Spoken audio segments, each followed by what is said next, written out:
নোয়াখালী দাঙ্গা বা গণহত্যা ব্রিটিশ শাসনামলে ১৯৪৬ সালে অক্টোবর ও নভেম্বরে সংঘটিত তৎকালীন পূর্ববঙ্গের নোয়াখালী, ত্রিপুরা জেলার সংঘটিত ধারাবাহিক গণহত্যা, ধর্ষণ, অপহরণ, লুটপাট এবং অগ্নিসংযোগের ঘটনা ঘটে।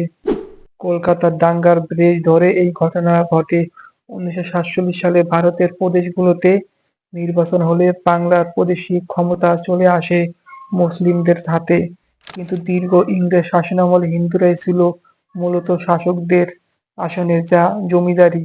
এছাড়াও শিক্ষা এবং অর্থনৈতিকভাবেও তারা এগিয়ে ছিল। ফলে মুসলিমদের রাজনীতিতে উত্থানকে ভালোভাবে নেয়নি হিন্দুরা।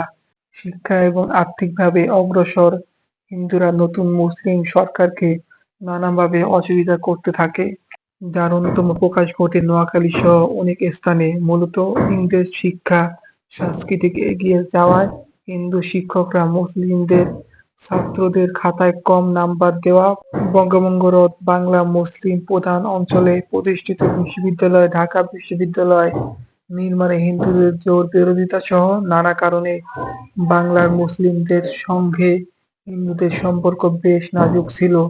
এরপর হিন্দু প্রধান কলকাতায় মুসলিমদের একটি রাজনৈতিক কর্মসূচিকে ঘিরে সেখানে মুসলিমদের বিরুদ্ধে হিন্দুদের সম্মিলিত হামলা এবং তাতে হাজার হাজার মুসলিম নিহত হয়।